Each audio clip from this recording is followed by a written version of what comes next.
Baby, you don't know what you do to me. Between me and you, I feel like chemistry. Hello, people. So I can't be too loud. It is currently like about 5. I've just gotten back home and I really just wanted to make this quick video with like some of my quick thoughts.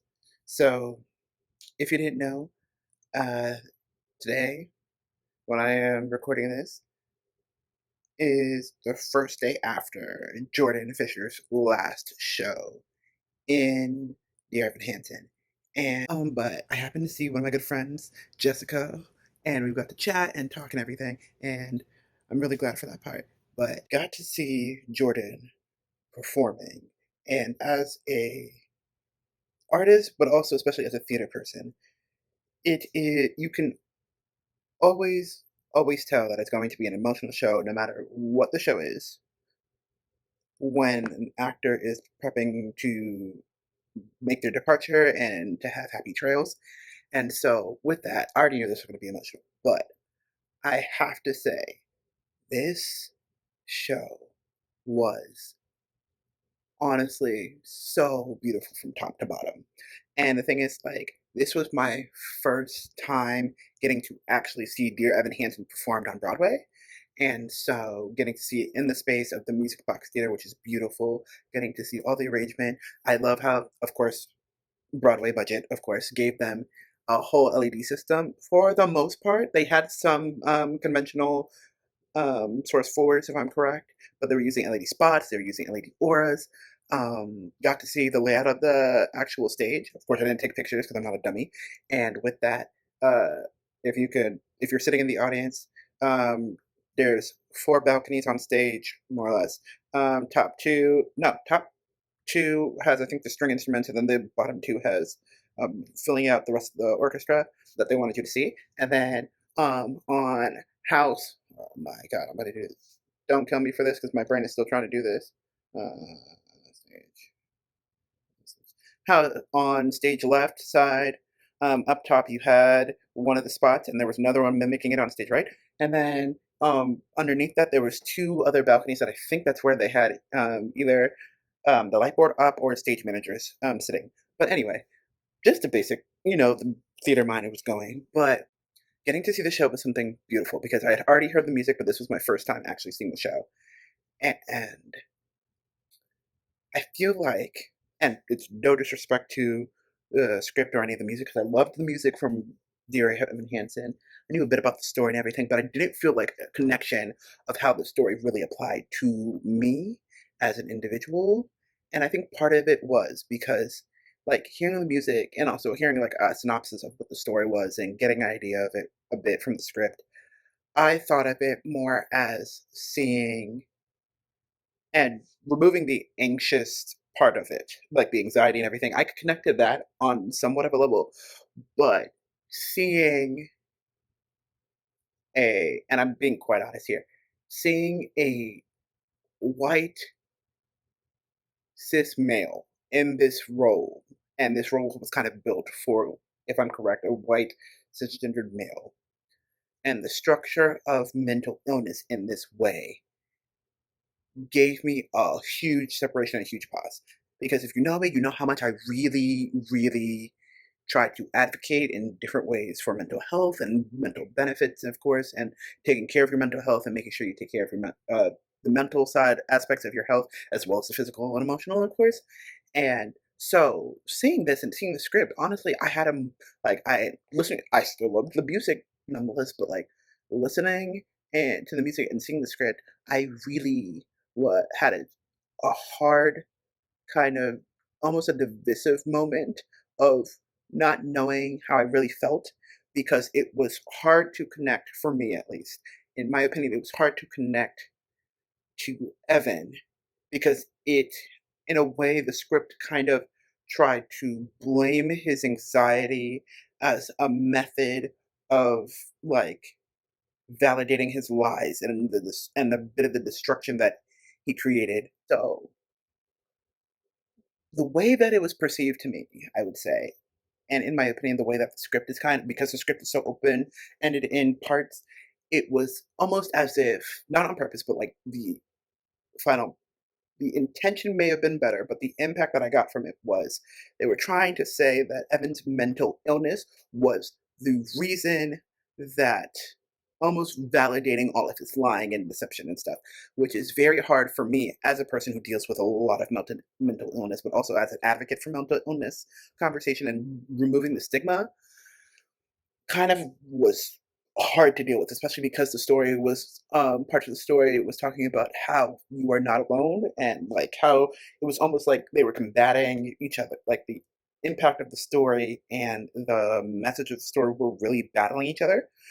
But getting to see Jordan Fisher in this role, I feel like cleared up a lot of the confusion and kind of dissuasion that I had from the script because part of it is, of course, Jordan is a phenomenal, phenomenal actor and was able to bring something to the role that was missing, in which bringing more intention and purpose to this titular character in a way that I don't think would have been done through someone else's hands, of course, but also like, and I think I talked about one of the articles when I talked about Jordan Fisher beforehand, but seeing how Jordan is used his platform, of course, always, but is using his position within this show and how that is showcased to start this conversation on mental health, especially for the Black community, was beautiful. And honestly, seeing a part of myself on that stage with him performing. Because there were moments where he would be singing or he'd be acting, and like, especially for example, like the conversation he's having with family and how his mother is like working, and how, for example, when his mother comes in and is kind of like questioning him about why is he lying and everything, and how not only just lying, but also like how he's disappearing and telling her that he's going to Jared's, but he's not. He's going to the Murphys, and how he kind of the conversation that they were having about, and him saying like, "Oh, well, you're not home anyway, and you're working, and this and the third." I felt parts of myself in that moment, and seeing it play on stage, I was taken aback, but also it was showing the layers of how. What I was trying to say is seeing Jordan on this stage as a black young man, but also just a black individual talking to a parent and trying to call out the mistakes that they played and the role that they played in this separation between the child and the parent was a lot more triggering, but also very important, especially in regards to the connection to mental health. But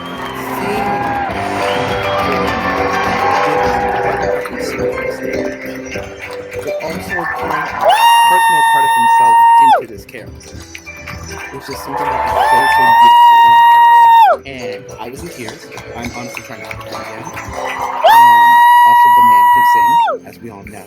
Can't believe he really went the octave for so many songs for this final performance. I was emotional, still emotional with it, but also I love how he does it with such a smile, and he does it and gives thanks for the people who support him. And I really wanted to highlight that in this conversation, especially because it just shows how much of an incredible human being Jordan Fisher is, but also how important representation is once again. Because even with myself and all the goals that I have made, I know there's still so much more, and being able to see that show and see him perform in that role really warmed my heart and made it so worth it, despite the drive and despite all the mess that could have happened. It was stupendous to see him. It was stupendous to be a witness in that room. And I'm super thankful. Thank you, Jordan, for sharing your art and your craft and your heart on that stage. It is truly just so great to be a part of the community. And I'm tearing up, and we're going with it because tears are good. And truly, I'm thankful that we are starting more conversation about mental health and how it affects especially the Black community at a disproportionate rate. And I'm glad to have someone who is so open and loving and also authentically honest, trying to push the conversation so that we can move away from the stigma. And with that, I'm going to go. Um, I've already been talking for almost 15 minutes, so I'm gonna go. But thank you all so much for tuning in for this impromptu video. I love y'all so much.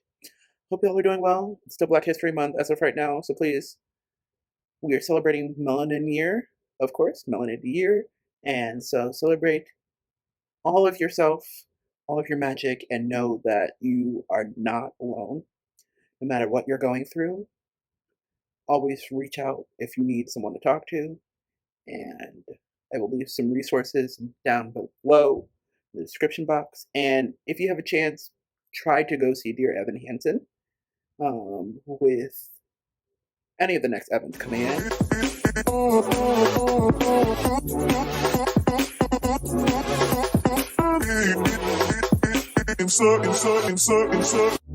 Turn me inside out, make my heart speak.